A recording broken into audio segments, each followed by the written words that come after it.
wondering what price mechanism really is, right? So maybe you have been looking at goods that you usually use, and maybe you've been wondering how is the price and the quantity of like the commonly used goods, maybe how are they determined in the markets.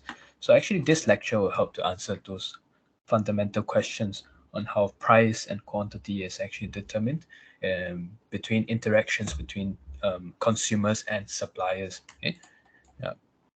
So we also learn and look at the different factors that might cause prices and outputs of a product or resource to change, and also can look at why they might differ between different product, why prices might differ between different products and goods.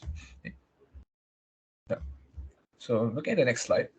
Price mechanism is a very important way to help to allocate resources in a free market. So of course, we have learned in the previous chapter that economics is all about scarce resources, but we have unlimited ones, right? So there must be a way to actually allocate these kind of scarce resources, and price mechanism is actually a good way to do so. Good way to actually allocate these kind of scarce resources in the free market. So obviously you can't give all resources to like one person or something like that, right? So this is where the price mechanism comes in. So price mechanism is also an integral part of a free economic market. So let's look at this concept of a free market economy or free economic market. So free market economy, right?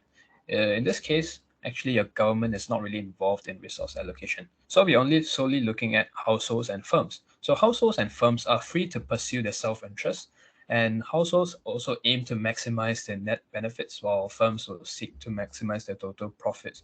So of course, we look at the different objectives of consumers and firms, and they will seek to maximize their own utility or own profits whatsoever.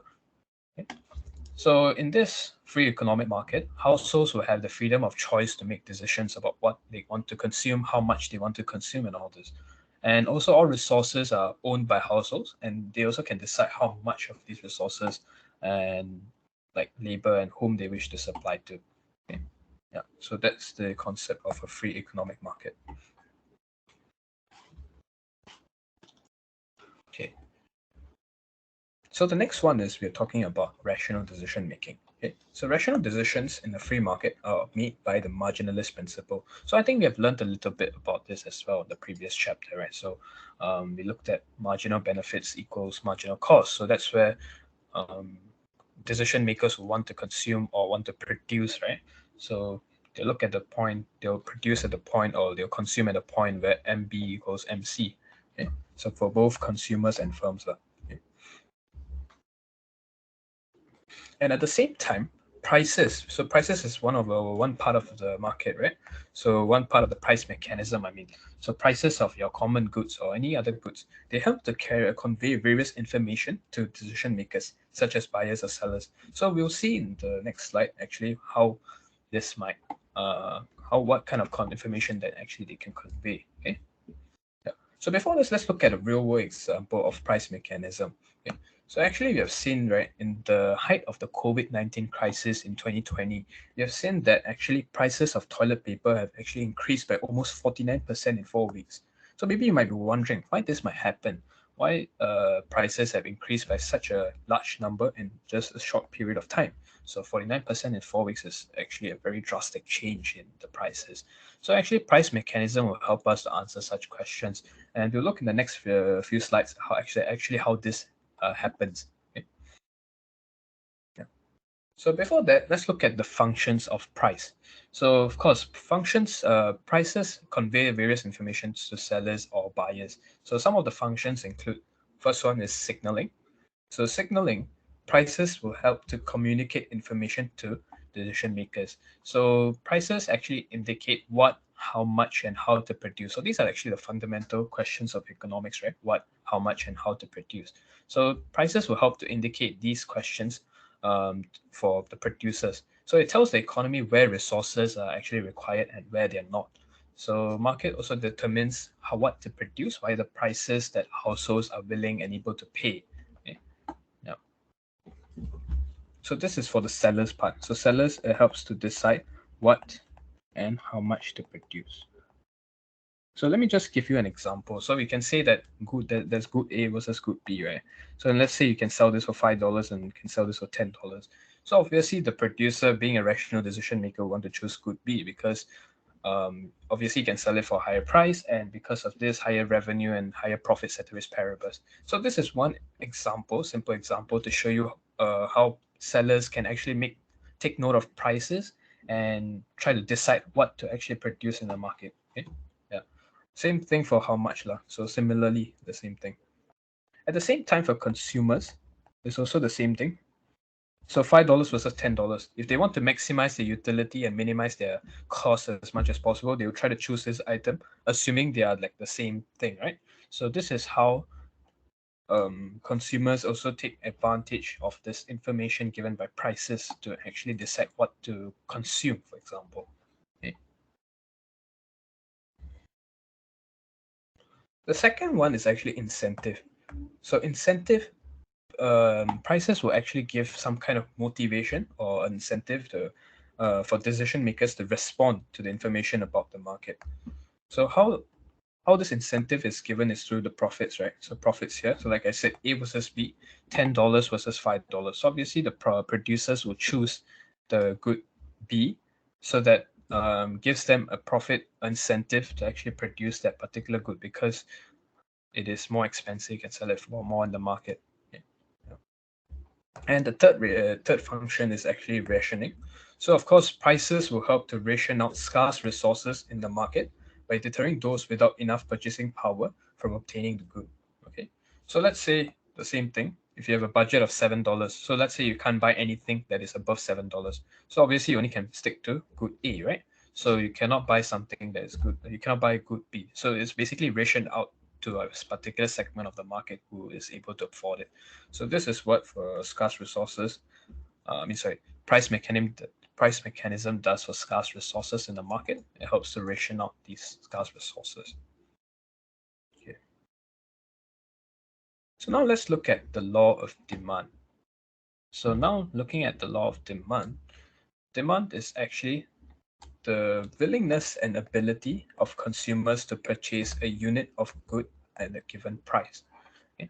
So demand is something that consumers must be willing and able to buy at various prices in a given time period.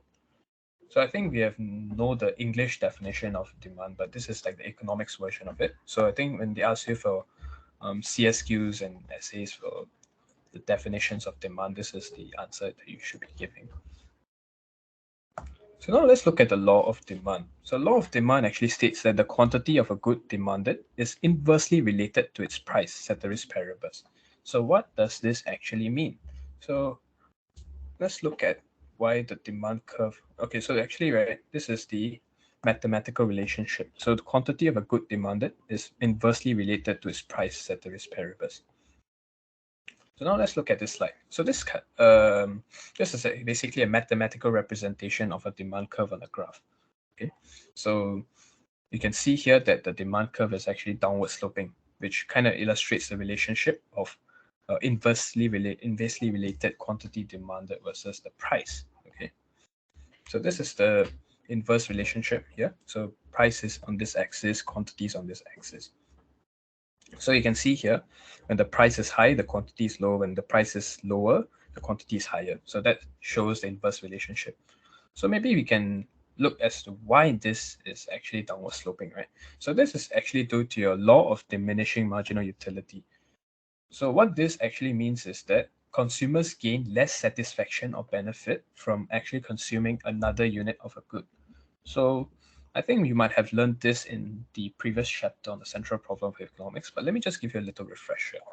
So an example of this law of diminishing marginal utility is, okay, let me just say the definition first. So the law of diminishing marginal utility states that beyond a certain level of consumption, as more and more goods of units of a good or service are consumed, the additional utility that a consumer derives from successive units decreases.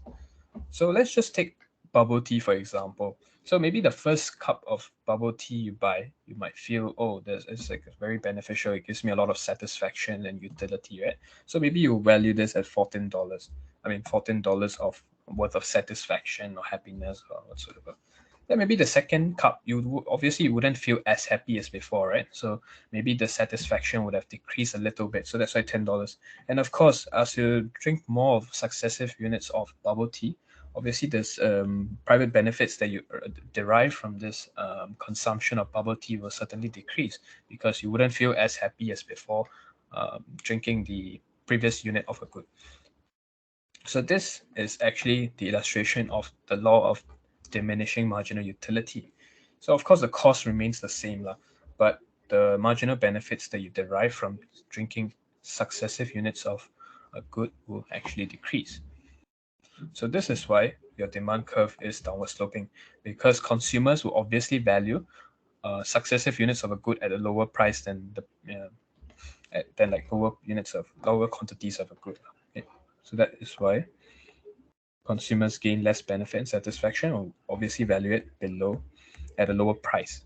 So that's why you see that at QA, your PA is actually higher than your PB at QB.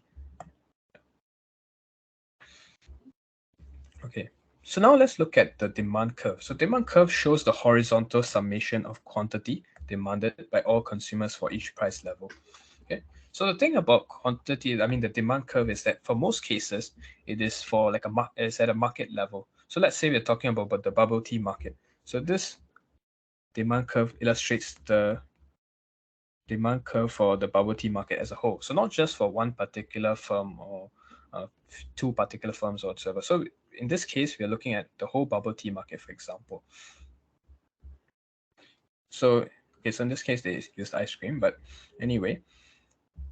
So at this price of $10, we take a horizontal summation of all the quantity demanded for the different firms, and that is what gives you the demand curve at each price level. Okay? So in this case, 1 plus 2 plus, 1 plus 2 gives you 3. So this gives you the quantity demanded for the entire curve. Okay. Yeah. Okay, any questions so far? If not, then move on.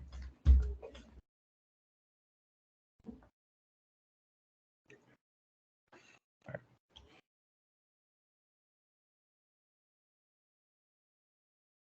So now let's look at the concept of demand versus quantity demanded. Okay.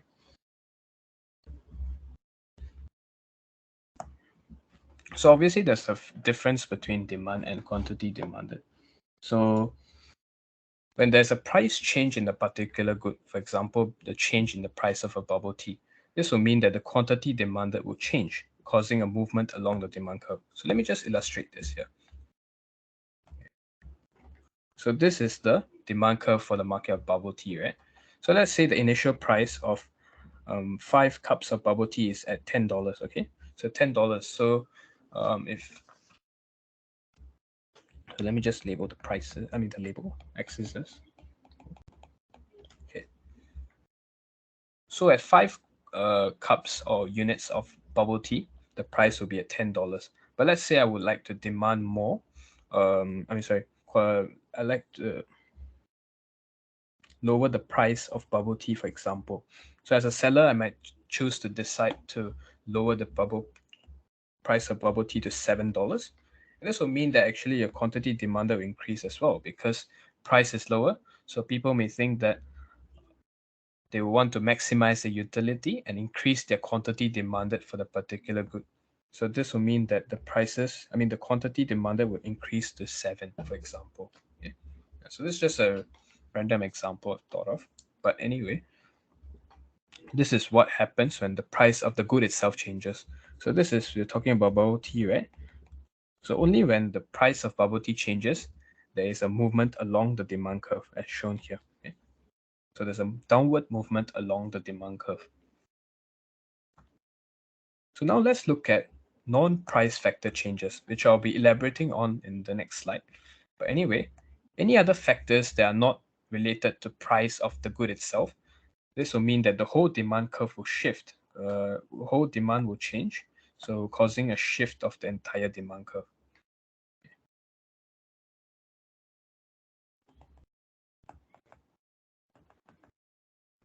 Okay, so let me just illustrate another example. So again, we'll use the example of bubble tea.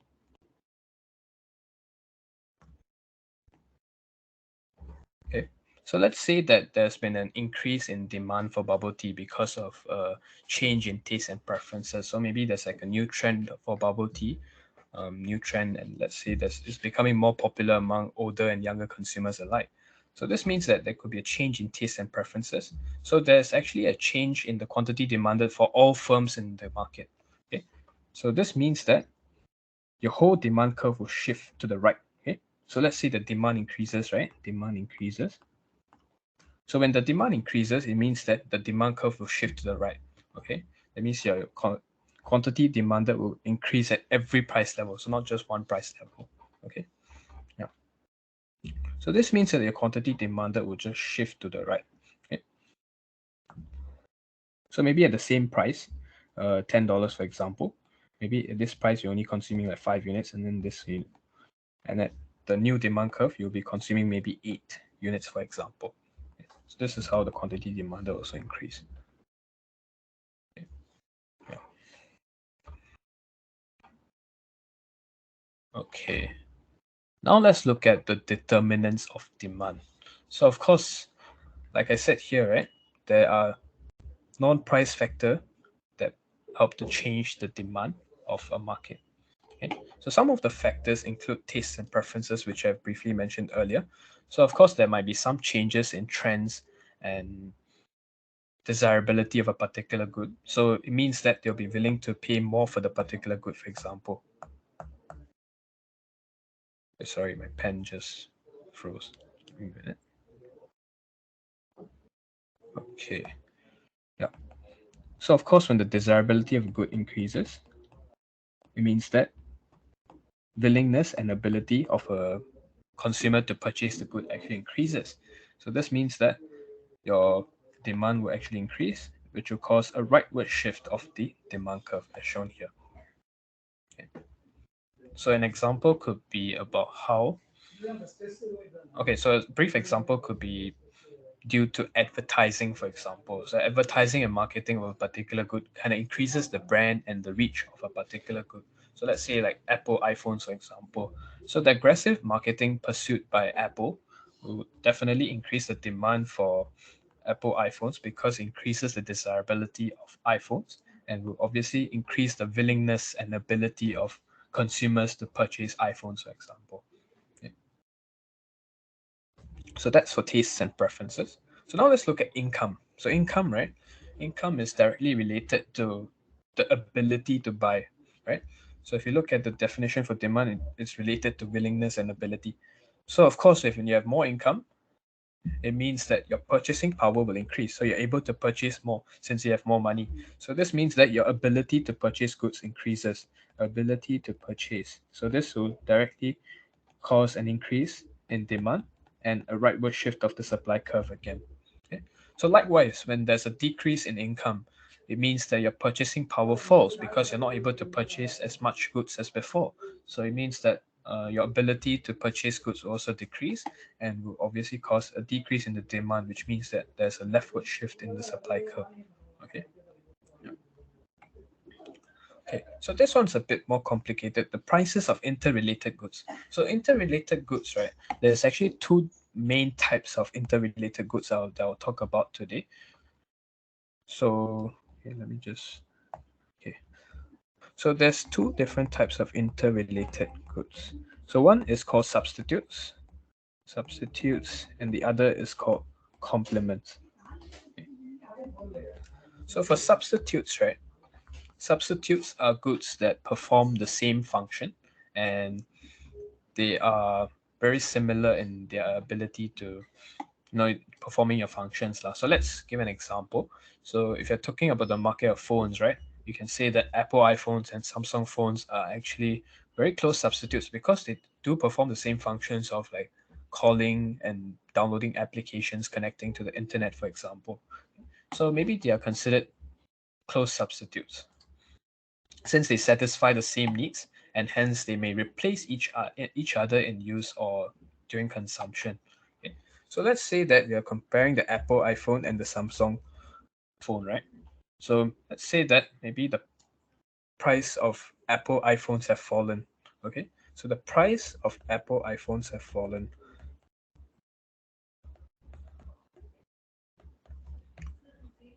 So likewise, your quantity demanded for Apple phones will increase. So how does this relate to Samsung phones? So Samsung phones, right? This means that consumers will certainly switch away. So the consumers who are consuming like Samsung phones, right? They may switch away to Apple iPhones because they think that it's cheaper. So they will increase the quantity demanded for Apple iPhones and will thus decrease the demand for Samsung phones. Okay. So you can see why I used the demand here instead of quantity demanded, because the change is due to Apple's iPhones, not the price of Samsung phones themselves. So since the prices of Apple iPhones changed, we use demand here instead of quantity demanded. Okay. So anyway, the demand for Samsung phones will decrease. So this will cause a leftward shift in the demand curve. Yeah. So of course, it's important to look at which good that you're comparing at lah. So the base more good for comparison. Okay. So in this case, we are comparing Samsung phones. So you look at that. Okay, so now let's look at complements. So complements, right? Complements are goods are actually in joint demand. So they are consumed together to satisfy a specific need or want. So they are basically the opposite of substitutes. So complements are actually goods that are bought together to perform the same function. So one example could be computers and software, or maybe cars and petrol, for example. So you need cars and petrol to function, right? You can't have petrol without cars, or you can't have cars without petrol. So you need both of them together to actually satisfy a specific need or want. Okay, so a fall in the price. So let's compare petrol, for example. So let's look at petrol's demand again. So let's say there's been a fall in the price of cars, right? Okay, so fall in price of cars. So this means that the quantity demanded for cars will actually increase.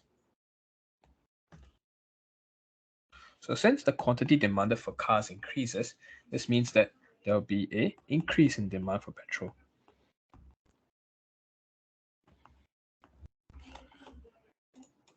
So there might be an increase in the demand for petrol, and this means that your demand curve will actually shift to the right.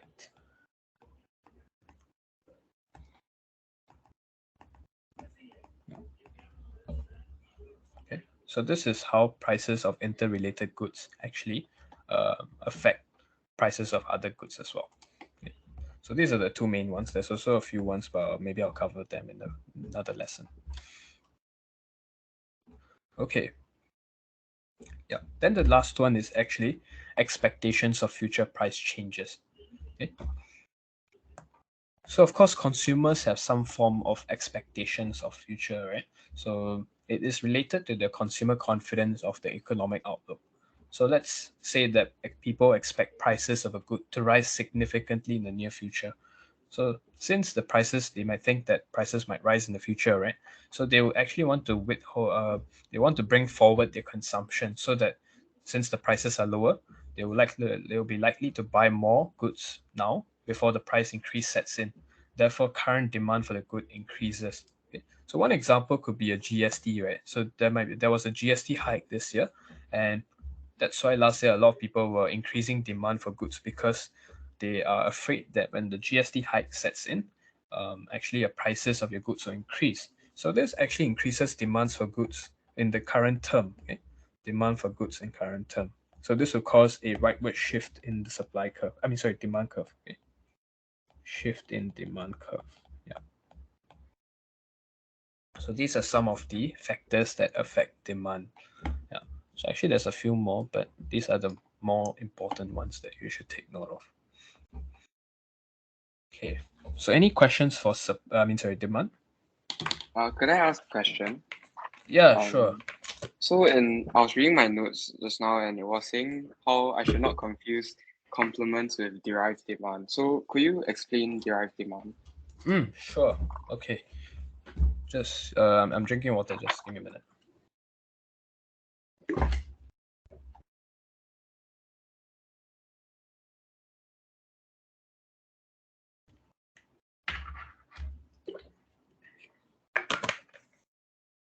Okay. Okay, so derived demand is a bit different from complements and substitutes. Okay. So derived demand means that the good or service is demanded not for its own sake, but usually to be used in the production process of another good. Okay, so let's say you have milk, for example, right? Milk. Okay. So milk is used in the production process of a different number of goods, such as maybe cheese, butter, ice cream, for example. Okay. So of course, the prices of milk will certainly affect the prices for all these as well, right? But of course, we haven't really learned it yet. But let's just look at it. So let's say there might be an increase in the prices of milk, for example. Okay.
Hey, you there?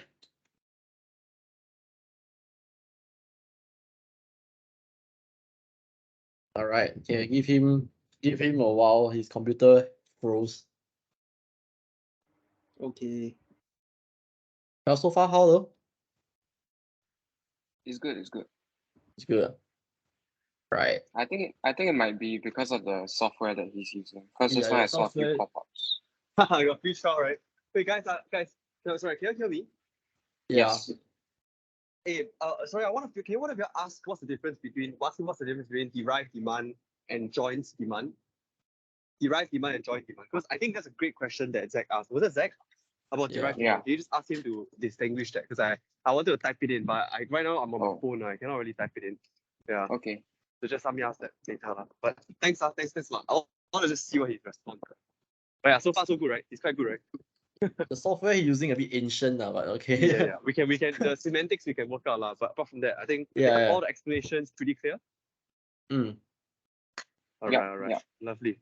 Okay, great. Hey, thanks for coming once again, guys. I hope this helps you guys. Give you all like a revision, free lectures and there. Anyways, hey, you all should come down one day. One of the days after your lesson or something. I just come down chill. I'll probably be in office like most days next week. All right. Okay. Anyways, yeah, I'm a bounce. I'll just stay in the shadows and listen for a while.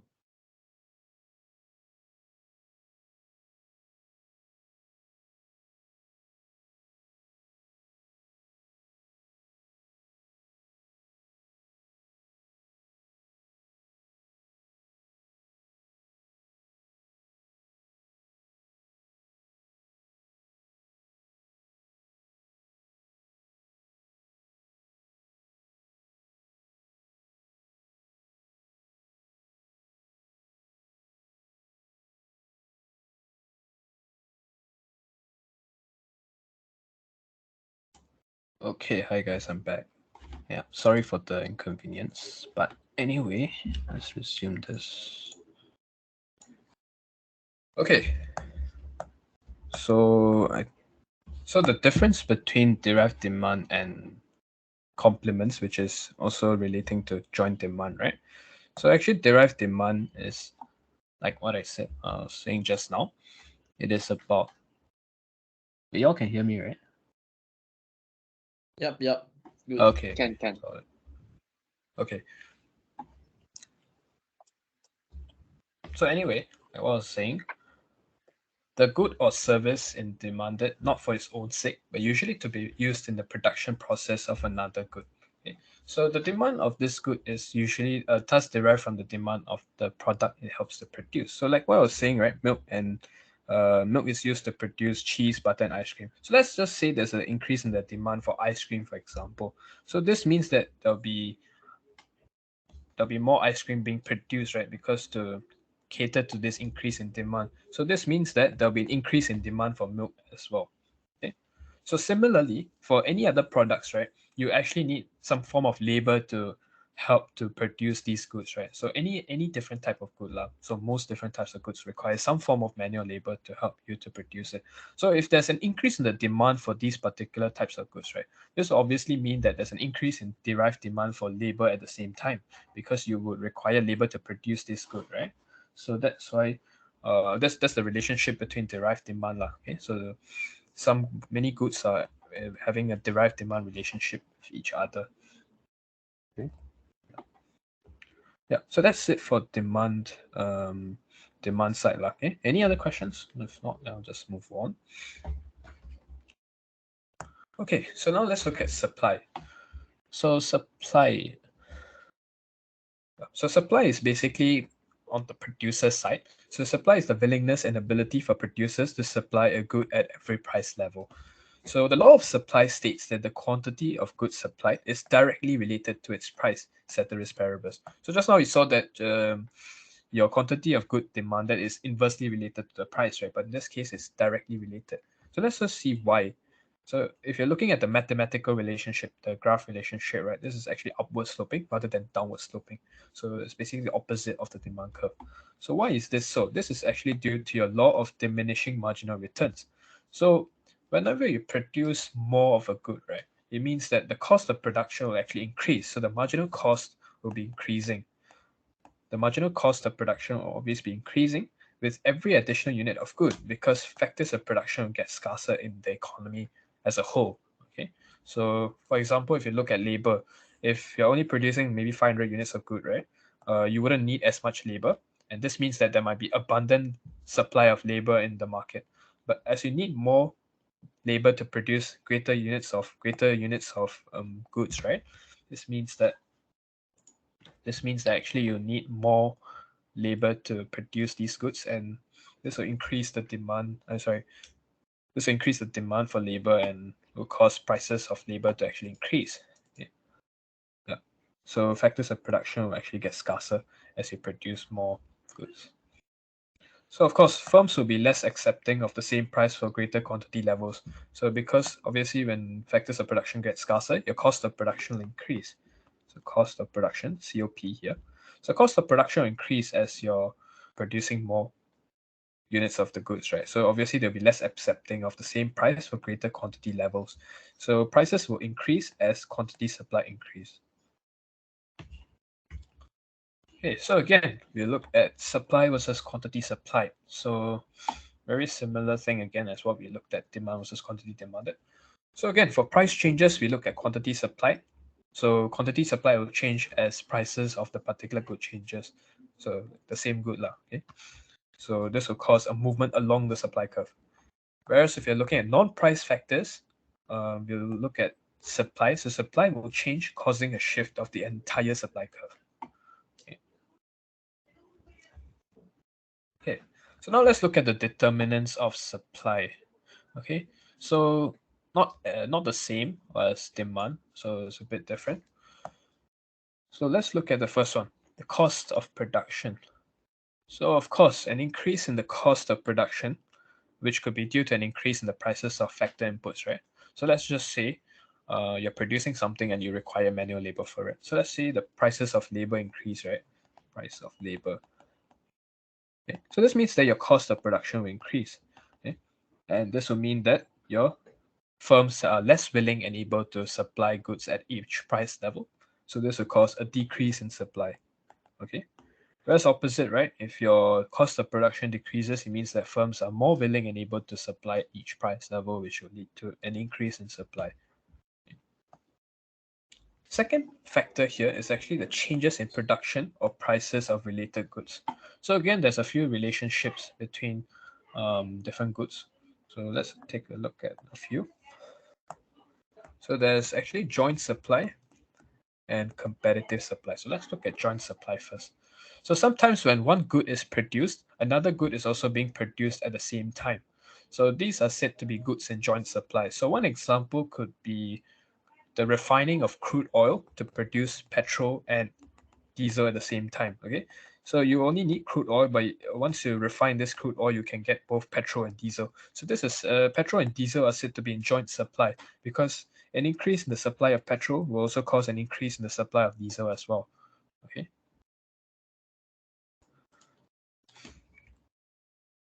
Yeah, like let's say the prices of crude oil decreases, this will cause an increase in the supply of petrol and an increase in supply of diesel as well.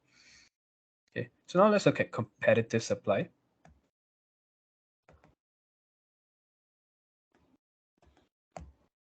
Okay, so competitive supply of from the name suggests, it means the opposite of joint supply. So some of the goods are competitive supply because they require similar factors of production. Okay. So let's take apples and oranges, for example. So of course, let's just assume that farmers only have limited land available, so they can choose to produce either apples or oranges with the limited amount of land they have. So in this case, they're in competitive supply because they require similar factors of production, which is land in this case. So let's say there might be a rise in supply of apples due to its decrease in the cost of production for apples, for example. So let's say cost of production for apples. So this means that the supply for apples will increase. So since apples and oranges are in competitive supply, farmers can only choose to produce one or the other. So in this case, they'll choose to produce apples, and this will mean that the supply for oranges will decrease. So when it's this kind of relationship, it's said to be in competitive supply.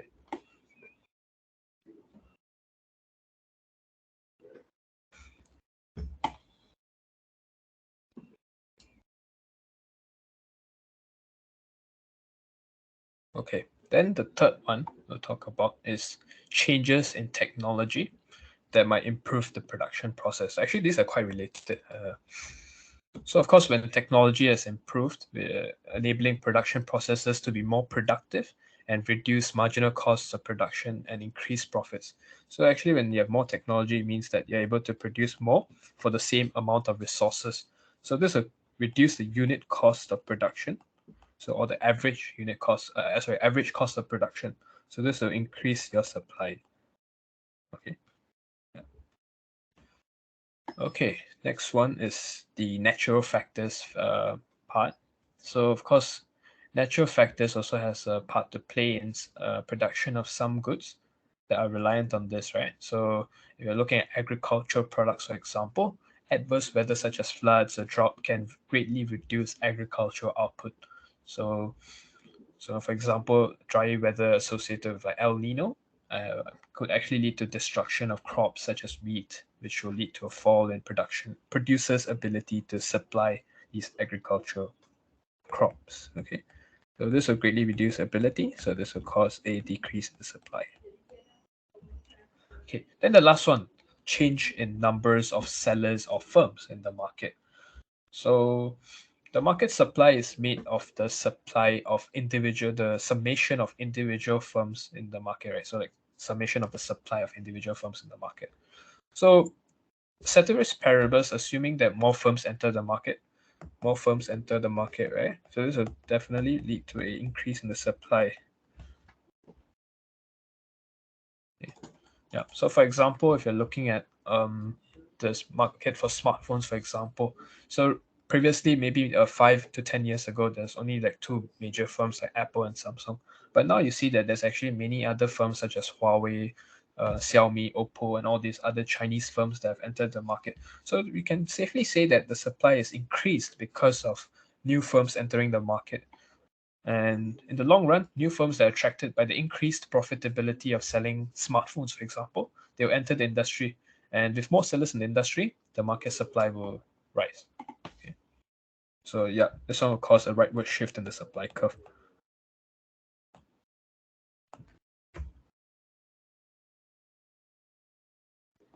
Okay, yeah. So I think that's about it for supply. Any questions?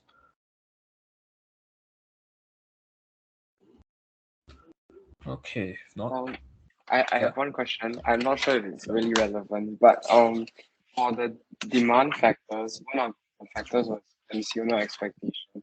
So just wondering if producers' expectation holds like, I guess, as heavy of a weight. Like, is it as big of a factor? So expectations of producers, is it Yeah, on future prices? yeah.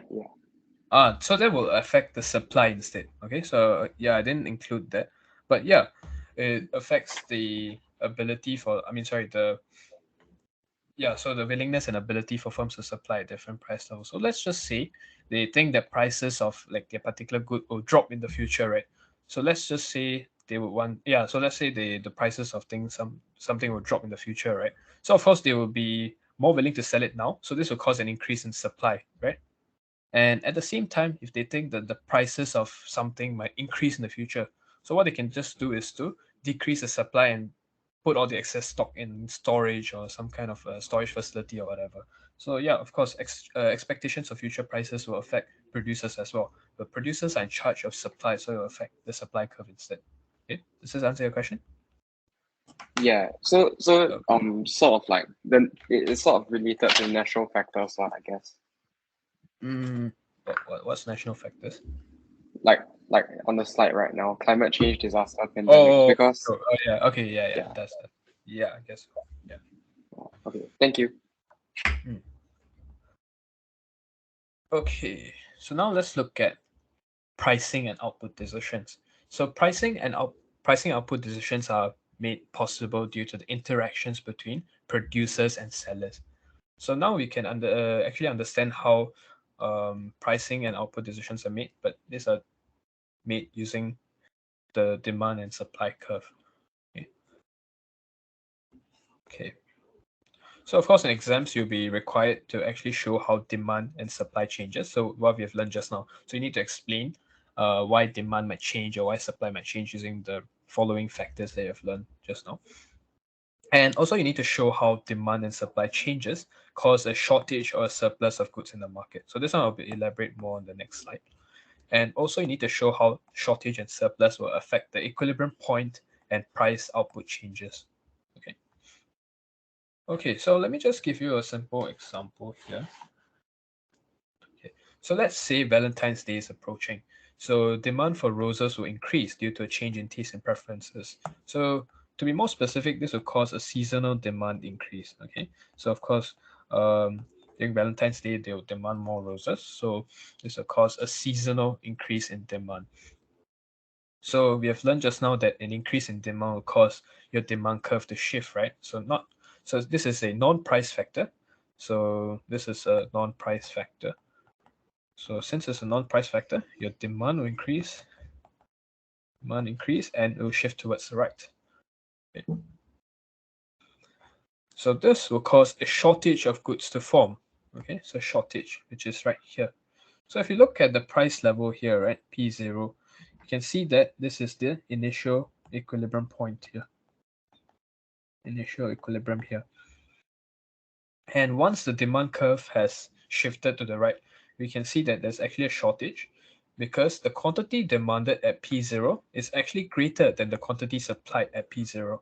So the quantity supplied is here, okay, quantity supplied, and this is quantity demanded. So since quantity demanded is greater than quantity supplied, there's a shortage in the market. Okay, so of course the price mechanism will try to correct itself to try to, it will try to exert some kind of pressure on the prices so they can correct this shortage in the market. So consumers will then try to outbid one another for the limited quantity of goods, which will cause an upward pressure on prices. Okay, so of course they might think that once there's a shortage, they would actually try to bid more for these roses in the market so that they can get a hold of these roses. So this will cause an increase in prices at this point. So as prices increase, quantity demanded of a good will decrease, right? So we'll see here. So initially it was here, right? So let's say that the prices increase. So this will cause a decrease in the quantity demanded as shown. At the same time, your supply curve is here. So supply was here, right? Quantity supply was here. So your quantity will actually increase. Quantity supply will increase because producers may think that it's more profitable to supply at greater price levels. So the quantity supply will increase. So yeah, prices increase, quantity demand will decrease while quantity supply of the good will increase. So eventually a new equilibrium level of price and quantity is reached, which is here. So the intersection between the supply curve and the new demand curve, which is right here at Q1 and P1 respectively. Okay. Yeah. So this is the level of economic analysis which should be required for all your exams. Yeah. Okay. So yeah, actually this is a sample question for price mechanism. So this is about this is the case study questions that you might be asked in paper 1 of your economics essay papers, and of course they'll give you like some forms of extracts, and maybe at the end they'll ask you, with the use of supply and demand analysis, assess how the events in the data provided could be expected to affect hotel room rate and occupancy in Singapore. So just a brief way of explaining is to talk about how there might be changes in demand. So you can use the different factors to show how there might be a decrease in demand or an increase in demand. And at the same time, you can talk about changes in supply. Okay. Then eventually, you talk about the interactions between your demand and supply curve, which you have seen just now. Yeah.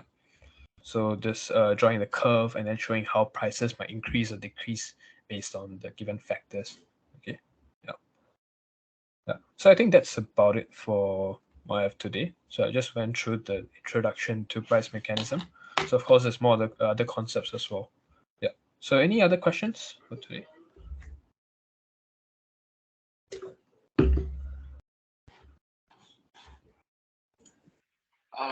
Could you go through the analysis again? Oh, again, was it too fast? Okay. Yeah, it's a bit too fast for me. So sorry. Okay. Yeah, my bad. Yeah, it's okay. So I'll try to draw it out. Maybe that'll be better for you to understand. Okay. Yeah, I'll just use the same example again. Okay, so let's say we have a demand curve and a supply curve here. Okay, demand curve, supply curve. So just now we saw that there might be a seasonal increase in demand, right? Due to Valentine's Day and all this. So demand curve will actually shift to the right. Okay. Right, will shift in demand. Okay, so I think maybe the part that confuses most people is actually the shortage, right?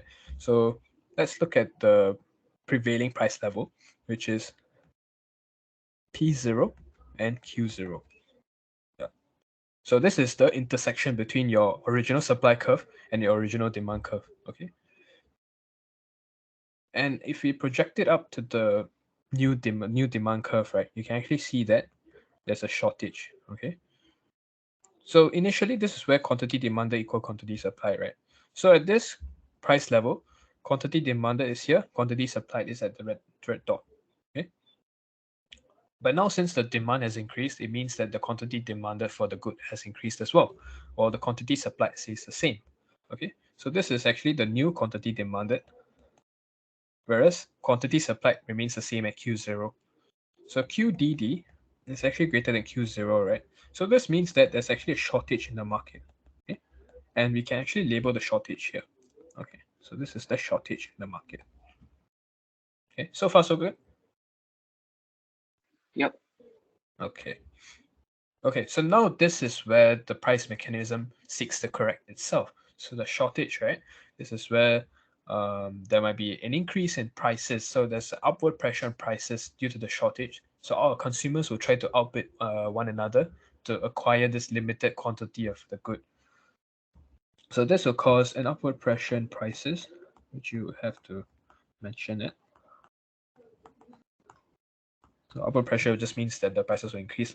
Okay, so prices increase and this will cause a movement along the demand and supply curve. So because we're talking about roses themselves, right? So quantity demanded will decrease as we have seen earlier. Quantity demanded decrease, quantity supplied will increase. Okay. So,